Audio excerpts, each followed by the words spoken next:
Good afternoon, ladies and gentlemen. Gyle here, and welcome back to the Forged Alliance Forever promotional series. I've got some tip-top pro-level ladder action incoming this afternoon, chaps, featuring none other than TA for Life, your brand new and elected player councillor. That's right, the votes are in, and he has made the cut with, I think, about 30% of the vote, which is not too bad, considering there are a number of people up for that position, and it proves that my thumb or finger, or at least some digit of some description, is firmly on the pulse of the community, because I voted for him, and why not? He has been one of the longest running proponents of FAF, and the longest running caster, in case you didn't know it. He's got the largest collection of videos, some fantastic learning resources if you're a newbie, you want to get better at this game with this ridiculous learning curve that's got, so why not check it out if you haven't already. Praise Google our master. You can find him on YouTube under that. Failing that, he should also be if you go to my channel, you should see him on the featured channels over on the right. So if you haven't checked him out, why not go over there? He's got thousands of videos on there, and some, as I say, some fantastic learning resources. Also, we've got a new Pro-Am tourney, or a Joe and Pro tourney coming up, featured or hosted by the Egg Roll. Please don't let that name fool you. He is a serious person with a serious tourney. And if you're a newbie and have a pro friend who's much better at this game than you, and you guys fit the rating requirements, which you'll be able to see on the forum post, then why not check it out? There's going to be some remuneration for the winners. I think it's $25 a piece for the two team members. That's not amazing, but it's not too bad, and it'll give you some reimbursement for your time, and you get to have a little fun in the process, so why not? And if you're interested in signing up, the sign-ups are live. You can find a link to the forum post below this video, and if it's not there, you know what to do. Just yell at me until I make it so. Anyway, on with today's game. Like I said, it's going to be a ladder match, and it's all going to go down on Salt Rock Colonies. Let's go on over to the game zone and see how these guys are going to get on. I haven't had a salt cock.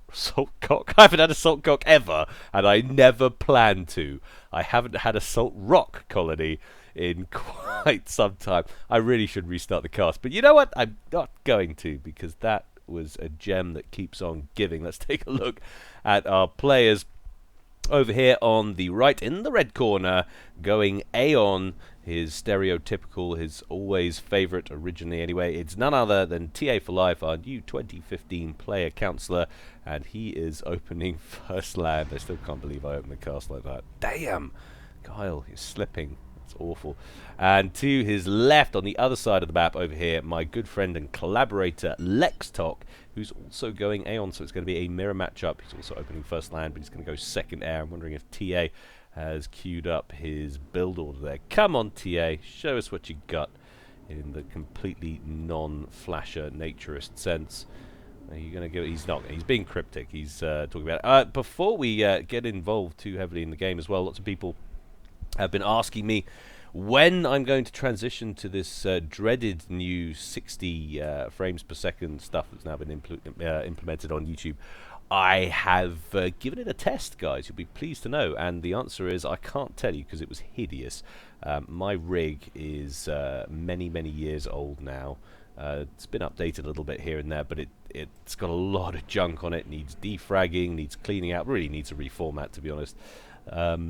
Yeah, it didn't handle the 60 frames per second incredibly well. So I'm not ruling it out, but it might be a little ways off in the future. Anyway, first blood there to lextoc. He's going to pick up a spirit, and his spirit importantly survives as well. You can take a look at what he's seeing as he traverses his way across the map. He's desperately on the lookout for an NG to pick up a kill with that flare. Mustn't get confused with that, because that is an Aurora, and he's homing in on it, and that is going to go badly indeed. And that's just one of those things that can happen early on. Nice little bit of micro allows him to dodge initially the first couple of blasts from the Aurora, but in the end he gets swamped, and it's good movement by TA. He's not sending any engineers south whatsoever. He's sending them purely north. Meta for this game usually, if you haven't played a lot of Salt Rock, is to send your comm down here. You usually get a decent bit of comm-on-comm conflict down here, dipping in and out of the water, while the rest of your spare build capacity heads north, and you get little secondary bases set up. You can see Lexi's already queued up a few land factories there, and then you get a whole secondary fight going on in the north of the island. It's a an APM and a multitasking nightmare. I like I'm more of a winter duel person myself. I like my enemies to come in a direct straight line, preferably down a 1 meter wide corridor so I don't have to think. But these guys are a whole other breed. Indeed, it was second air. You can see scout planes already out there for TA. And he might not get a look, actually, at Lexi's base, because Lexi had an intie out, but he just manages to scoot over it. So TA getting a fresh look at what he's dealing with there. He'll be seeing that Lexi's on 2 land, 1 air, and of course heading up to the other base, which he expects to be thrown together anytime soon. NG not starting immediately on a land factory, instead going straight for the mexes. And I'm wondering if TA is going to move on that NG while he's got a chance. Doesn't want to leave it too long, and indeed he's not going to. You can see Aurora's heading that way, and the bomber is probably going to get there first. In fact, straight after the NG, will he finish the mechs? Just literally completes the mechs. Whether or not that's going to make any difference or not, though, I don't know. He hasn't got any other units to speak of in the area at all. It looks like TA might be able to grab this. Good work from TA in the first 4 minutes of this one. Meanwhile, a little push down at the southern coast from lextoc. TA moving down that way with his ACU, trying to cover that flank.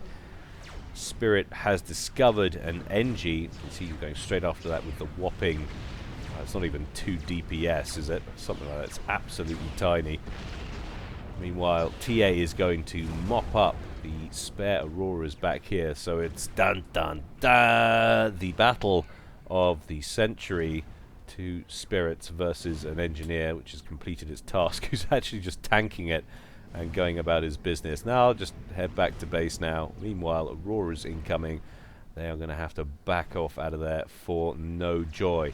And lextoc, having assessed the threat to the north, realized he's not going to get his base operational in time or anywhere near it, has pulled his ACU from the bottom and in fact pushing north with that. So screw the meta, it doesn't matter, especially not when you're facing TA and things haven't quite gone to plan. ACUs to the north, and that's going to be the end of the Auroras, and it's not a bad call actually, to be fair. He's got a little bit of time before the ACU starts pressuring down here. You can see he's already got an eruptor in place. That means those 4 mexes, at least for the moment, are going to have a little bit of protection. He can afford to redirect his ACU north and get that all vital and all too important second base operational. You just have to have up here. If you don't get that, if you don't get secondary production going up here, you will get swamped.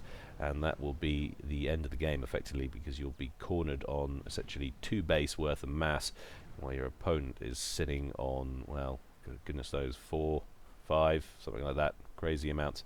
And it would not be looking good, but either way, for TA, it's looking pretty good at the moment. Seems to be on about 55-60% map control, or there or thereabouts. Lexi trying to scoot around the bottom of the map. He's got 1 spirit and a handful, 5 Auroras, pushing eastwards. Have we got a waypoint set? Not yet. They're just literally rallying over here. I was wondering if we had a little attack route set for that, but not as yet. Quite a few inties out for TA, hovering over the top. Don't want to land there at any cost because the eruptor will shred them. TA notices what they're doing just in time and lifts them back off. That's exactly the sort of thing that I would have done. Not noticed, having said that, I would have landed them and lost my entire air force. Happens regularly.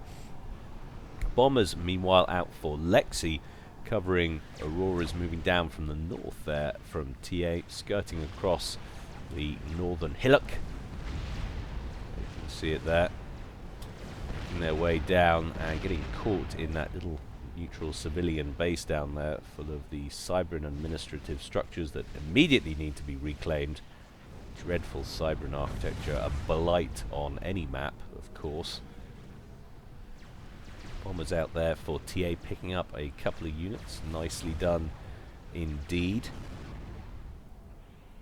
So lextoc with that secondary base online, engineers and Auroras in production. We've seen any tech on the field yet other than mexes. at the moment, at least from lextoc. And it doesn't seem so from TA either, so both of these guys are firmly happy to sit on Tech 1 for the moment. And taking a look at mass side of things, 39 mass apiece, it's pretty even. TA for life with an extra 100 power in there, or at least initially. Incidentally, guys, if I'm still a little bit nasally, I apologize. Yet more bugs and flu-like things going around my house. The joys of having kids. So if I sound like I'm a little bit nasally, I haven't had unexpected rhinoplasty. I'm just ill. TA targeting the radar there, killing all of that intel for lextoc, and in pretty good time as well, because lextoc aware seemingly of these auroras coming over the hill, although there's a secondary band up here which should make short work of it, but there's a lot of build capacity that could suffer greatly. They are moving into range now. Relief of the land causing a few problems. It's good stationary work there from lextoc. Good place to stand your units. Verva's moving into the mix now for a little bit of harassment. Of course, the Auroras, that extra range compared to other T1 tanks, incredibly useful. What have we got on over here? Have we got a successful kill, or was that a self-destruct? I think that was probably a successful kill there from lextoc, so he has denied Navy. Very nice work from him indeed. We do have an engineer sitting at the top here. I'm wondering if that's some kind of proxy naval base that TA for Life is thinking about setting up. Such a good map for Aeon this. The Aurora's incredibly powerful. And of course the Blazes and Ascendants and all that other floating jazz that the Aeon have.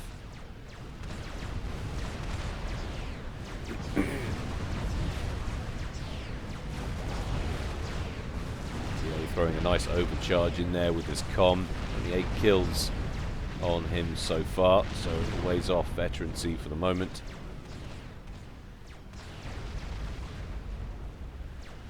And I'm a bit concerned about the amount of production TA's got up here.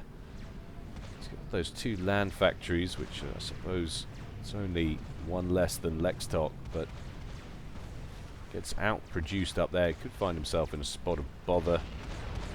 Starting to see a few more Furthers turn up on the front lines down in the south now for TA, and that Eruptor has taken a few blows already. It's down to 300 HP, well into the red.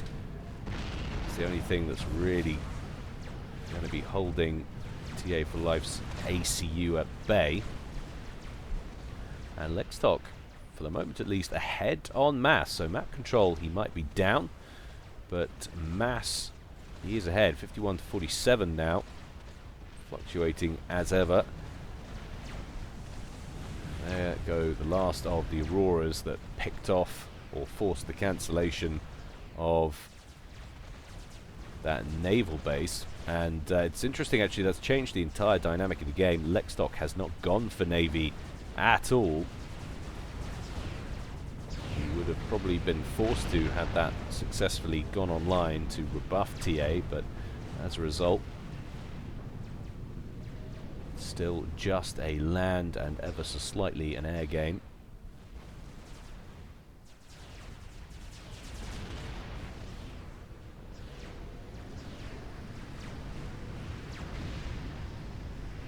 One TA for Life mass extractor there right at the front on 160 HP. Somehow manages to stay alive for a little bit longer. I'm quite surprised to see lextoc not pushing with his comm. I suppose he's thinking about using it or keeping it defensively. I think he's got enough Auroras down here and PD to keep this place relatively secure. Obviously he's lost a couple of mexes. Another T1 bomber incoming, straight for the radar, again cutting down intel. So TA for Life doing a fantastic job at the moment of killing observation for lextoc, and now lextoc decides to push forward. ACU marching on and getting no joy at all with that PD, just impacting on the front wall sections there. And that's a nice example of why we build wall sections around the T1 PDs, that low profile unit, because it does block a certain amount of fire coming in from certain angles. Cape Life marching forward on the bottom, meanwhile, with his ACU blaps a couple of Auroras and then backs out before taking out another one with a juicy overcharge, and then following it up with another push with his T1 spam, and that's pretty good going. Now we're finally seeing some tech on the field as well, and the resurrection of TA for Life's Navy. T1 Naval Factory under construction there in more or less the same kind of position it was before. We're getting some T2 power in play. There's the headquarters producing blazes for the moment. You might think that it would make sense to go down the obsidian route, but once again, just an extension of the Auroras. We do have a few obsidians already in play, but lextoc also hitting T2 around about the same time or just before. Seems to have a larger clump of T2 units on the field. Taking a look at reclaim, 2,600 or so banked, 2,000, yeah, something like that, 600 banked for lextoc, and TA for Life on 5,000, so significantly more there for him. Those T2 units are going to back up, having gained a little bit of ground for lextoc on the south coast. They're going to kill that T1 land factory and re-establish control over at least one of those mexes. But nice little push up to the north did take out all 4 of those T1 mexes there. Good work by lextoc. They're being rebuilt now by TA.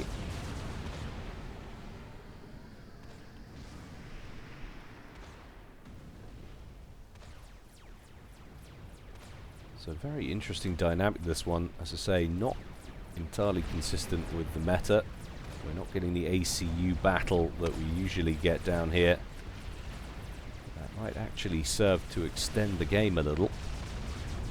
A couple of bombers getting caught there for lextoc, but Lexi going to respond and finish off those inties very quickly indeed. And let's take a look at the air game very quickly, interceptor-wise, in terms of air power. Well, we're looking on about 14 interceptors, 9 not really functional because they're out of fuel. How does that compare to TA for Life's? If I can actually select his name, that would help a great deal. Well, he's significantly ahead, 4 on the field, and then dropping down to 3 as I speak. And Lexi pushing again with his ACU, this time with a few T1 and T2 units to support. We've got an eruptor going up down here, and also reinforcements heading back down from the north there for TA. And if TA just overcharges this obsidian, all that's left is T1. He should be able to mop that up very nicely indeed. Just waiting for an overcharge. There it goes. Bam! And that's the end of that little force, and once again the end of those 4 mexes. TA for Life not with a great deal of production capacity up here, or indeed defensive capabilities. There's not a great deal of units on the field at all at the moment. We've got a frigate on the way.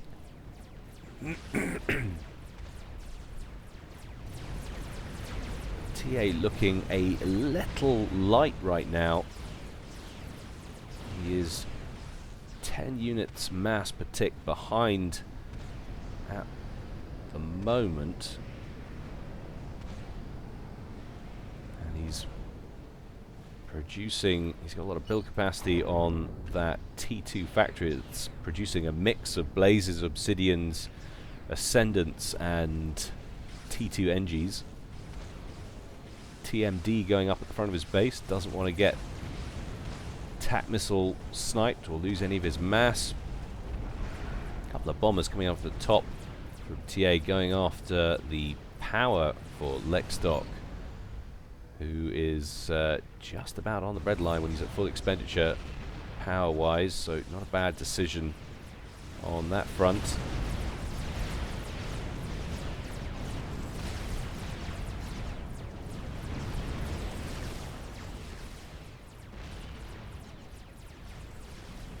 And lextoc looking firmly in control up here at the top.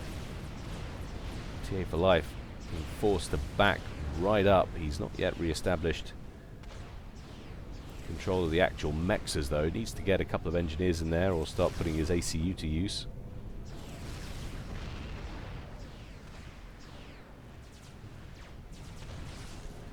TA just knocking on the front door of lextoc's base here at the 17-minute mark. Quite a lot of T2 units.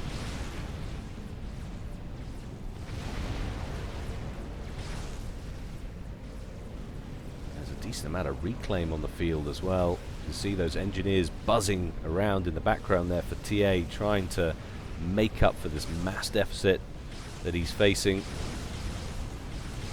T1 bombers coming on over the overhead from lextoc, trying to harass TA for life, also in the process cutting down on some of the mass wrecks that are available. A straight decision from Lexi, sending forward a couple of blazes. Could just be a probing attack. They're going to get rinsed aside without any problems whatsoever. And in fact, that wasn't at all, that was his entire northern army. Lextoc has moved his ACU over this way, presumably concerned about the pressure that TA for life has been applying down here at the bottom. And he just fancied trying his luck and sent that T2 band down here and ran headfirst into a couple of eruptors, which caused a few issues, and that actually allows TA to think about pressuring this northern base. However, 3 T1 PDs in place and an assortment of T1 and T2, that is going to be hard to crack. He's much better off just trying to re-grab this position and re-establish some control. And that was in fact a Sylph, sorry, not a frigate. So T1 submarine play for TA. Really of any use whatsoever at the moment. Frigates would be ideal right now. Lots of them over here, and this is all based on assumption. He's assuming that there's navy to kill, but there really isn't. And now TA for life getting himself caught on the coastline there. Lextoc trying to block him in, keep his head above the waves for as long as possible and put as much blaze damage and indeed spectre damage. My goodness.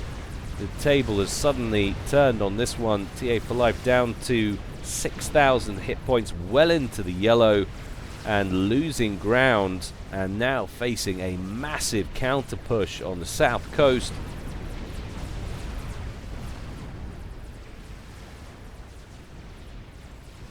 Similar sized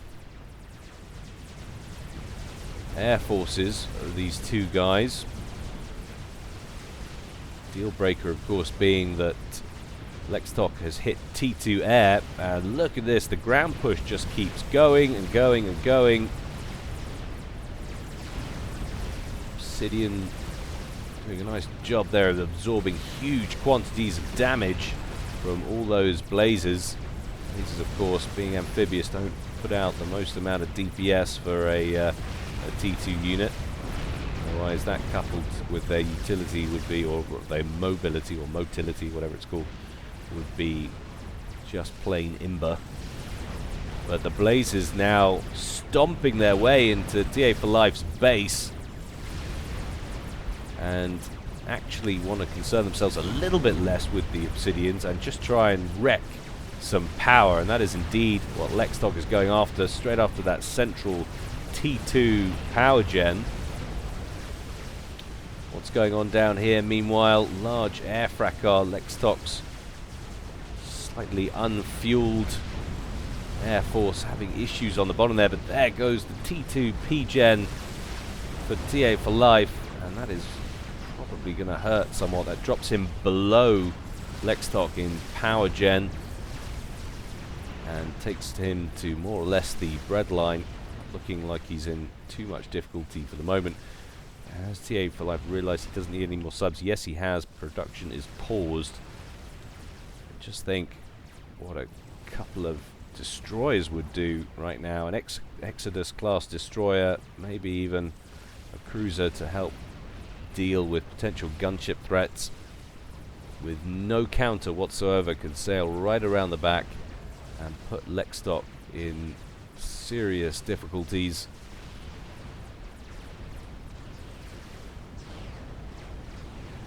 Considering the amount of units that stomped their way into the base a moment ago, TA for Life has got away with it relatively well, relatively unscathed, losing just that one key target there, that T2 P-Gen.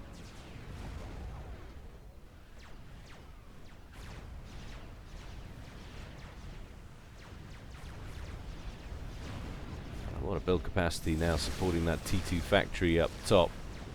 And he could really do with it. lextoc still unable to seal off the top of this island, which is kind of surprising. You think of the amount of difference in status between these two sections of the map over here. TA for Life with no base whatsoever, and lextoc sitting on 3 factories, one of which is T2, all with static D in place. lextoc marches forwards with his ACU, blaps down T1 PD, but is facing some T2 point defense fire from the center here. And definitely doesn't want to take too many hits with that.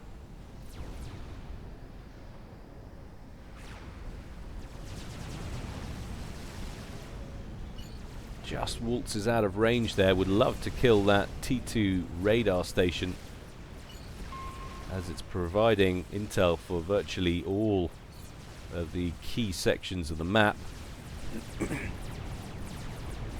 Lasers making their way over here again, going after the torpedo launcher. The sonar down.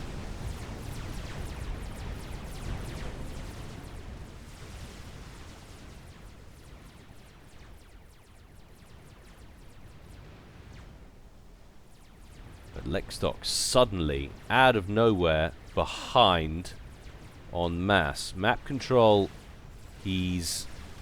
it's probably round about even. He's got the top section of the island, but he's lost the middle. And that's some nice work in the center there from TA. Picking up all those mexes, throwing down some PD. lextoc has been very centralized with his attention on this section and this section of the map, and that's allowed TA to waltz up here with a few engineers and secure, at least in some sense of the word, that central section with a lot of mass to spare, to be fair.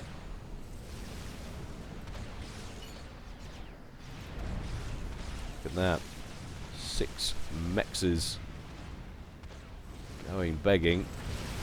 lextoc needs to turn his attention northwards and quickly. He's sitting there eating further fire, and indeed he does. Obsidian's ordered forward. And down they go. Of course, once again though, lots of point defense down here. It needs to get some artillery in play as soon as possible.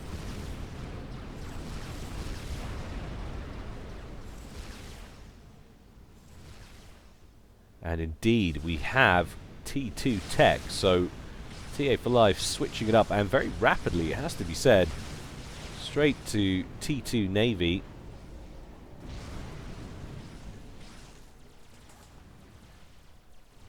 Those sylphs that were pretty redundant cool, now getting picked apart by a couple of skimmers there. The Aeon T2 torpedo bombers flying overhead.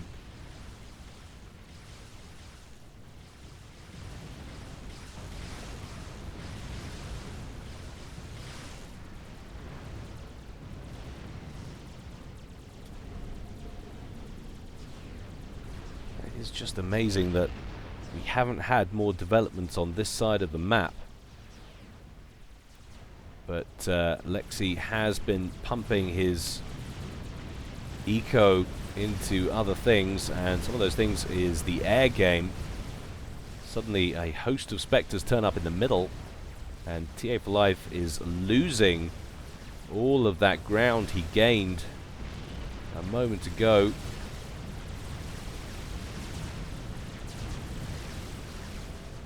Couple of inties coming in there from TA. Lexi needs to get his Air Force involved to protect those gunships. Well, turns out he doesn't. Finished the sortie. Homeward they go, but look at the amount of static defense that's popping up. It's like the world's longest point defense creep up the middle. Tons and tons of T1 anti-air spotting around, lots of T1 and T2 PD going up everywhere. Sonar systems being placed up here. Where are these engineers going now? Well, new attack command for Reclaim down here on the beach. I can't believe it, but gaining ground in the north. All of that build capacity and all those factories seemingly set to throw troops northwards, and now we're getting another push into the middle, and this time it's all T2 from TA. We're even getting some ascendants in the mix there to protect the ground push. Doesn't want to have them at the front though. lextoc counter pushes, brings in the blazes, goes straight for those mobile flak. The ascendants, 2 of them down. A good 3 more to go.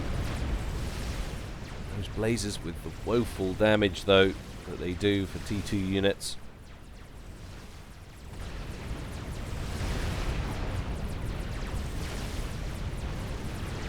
And that is the last flak in the center.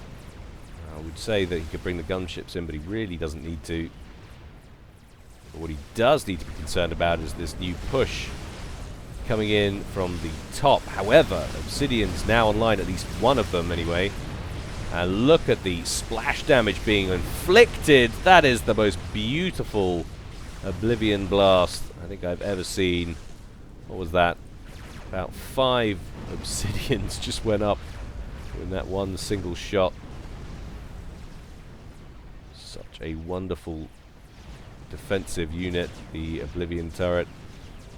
And now we have some destroyers taking the field. This could be difficult now for lextoc, and TA for Life really needs to get some cruisers in play, and that's exactly what he's doing. He needs to be able to defend any potential sea-based harass from the inevitable counterattack which will come from the gunships. And we've also got T3 land on the field now, so at the 30-minute mark, lextoc leapfrogs TA for Life in ground tech. And not before time, because you think where the game was probably about 10 minutes ago when TA for Life was forced into the water by that horde of blazes, lextoc was sitting on a good 60% of the map, and now he is definitely behind on map control once again. ACU sitting up here in the middle there for lextoc, just in case he needs it more at one base or the other. I like what's going on here. We've got some guided missiles, some mercies.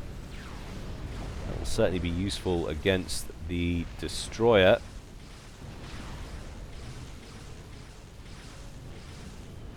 And he wants to deal with it soon because he's about to lose a T2 Mex. Down it goes. And look at that. 39 mass. Is he bottlenecked on power? No, that is genuine. 34 on mass to 77. TA for Life way ahead suddenly. A couple of good mercy strikes takes it well down into the red. Spectres should be able to finish this off. We've got a few interceptors coming in from TA. Oh, but an Ascendant turns up north, but he does manage to snag it, but he's going to lose all of those gunships in the process. Beautiful work.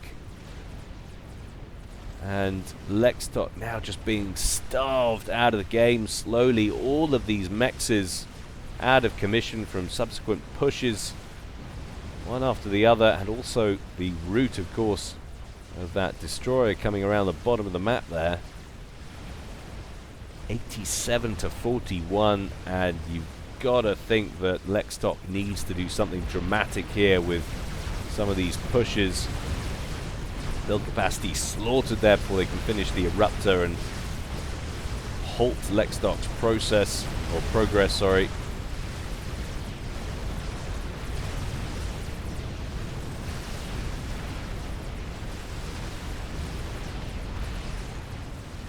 Nice little push, but is it going to be enough? Another one going on down at the bottom, but this one is full of harbingers. And that line of static defense that came all the way up here has been torn apart.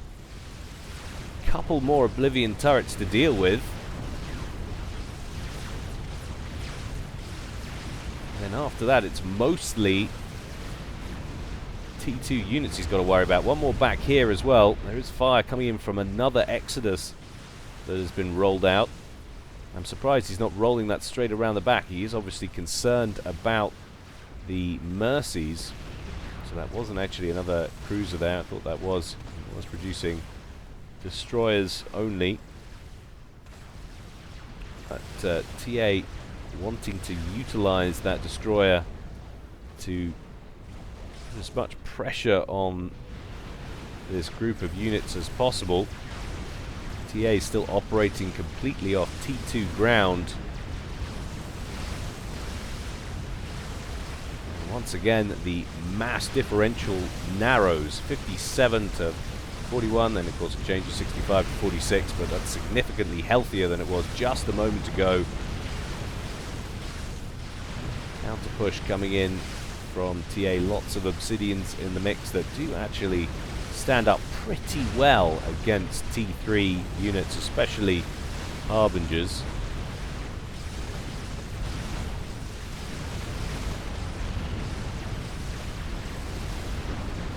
But still not enough to stall those Harbs. Cheeky little emergence around the back there, nice run by from TA. But so much pressure coming in at the base now. TA could be in danger here. Fringe buildings being picked off. T1 power gens. Oh, I should have grabbed that energy storage and removed... No, it wouldn't have removed TA for Life's ability to overcharge. He has another one buried somewhere else.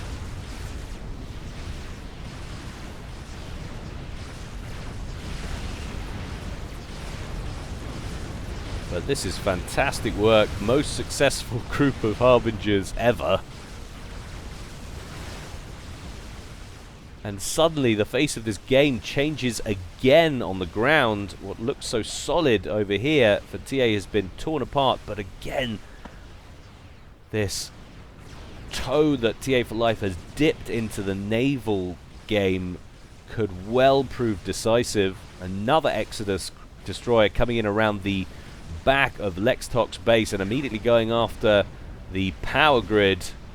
A Mercy takes off and blocks the shot coming in, but it only saves the power gen for a moment. That's one of those wonderful little quirks that only Supcom's amazing engine can give you. That was truly fantastic. A few blazes dispatched there from lextoc. Chase down that Exodus, but as long as TA for Life keeps it moving, he should be okay.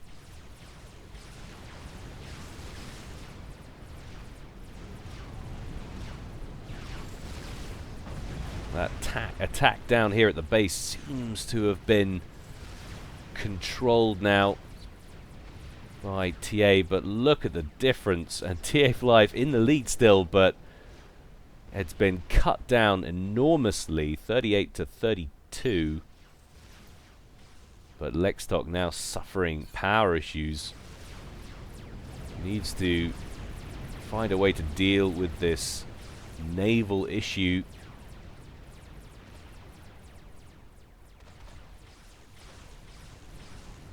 And that cruiser, I'm surprised he's not bringing that into play to help defend the destroyers. Another one making its way around the back now. Key units in this one, not a lot, but small numbers of very high value units in this one. TA for Life bringing his ACU back into the mix. Overcharges a couple of Harbingers. Doesn't want to take too much damage though and get buried too deep. Enemy clusters of units. It's down into the yellow, 10,000 HP, but a few good overcharges will deal with this situation. Just a couple of Obsidians left to worry about, and that will be the end of it. And another cruiser up here, or is that the same one that's been moved? No, that's another one offering the sensational anti-air capabilities that they do. Guided missiles coming in to try and harass the comm. One of them does detonate, and another. TA for Life down to a couple of thousand hit points, but if one more had come in, the cruiser managed to take it out before it got there. TA for Life, you lucky SOB, makes his way into the water, well into the red. Couple of K hit points left only. lextoc very unhappy about the way that played out.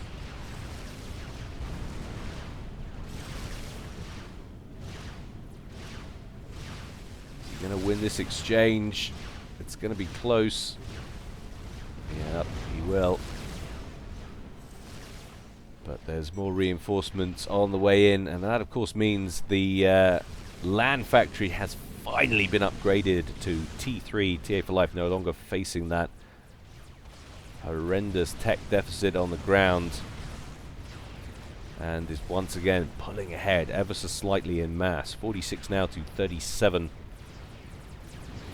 Another Exodus in place at the back here, going after the T2 air factory, which is working on transports at the moment, or at least trying to. Every single blast is killing the transports and forcing them to start again.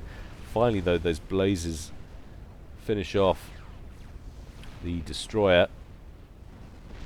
Another couple of Exoduses over here, and this kind of map, this kind of situation, Aeon Navy actually proves very effective indeed.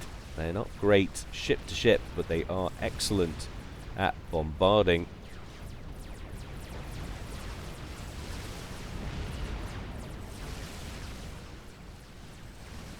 What a very unusual game. 38 minutes gone in this one, and lextoc, that's what he was doing. He's loading his commander in a transport. Where's he taking it? Waypoint set to the center of the south coast, and then a new one set over here. Have we had some upgrades thrown on this commander? Needs to be careful, taking some fire. No! Flew too close to that cruiser. lextoc can't believe it. Shot down, and we didn't even get to see what he was planning.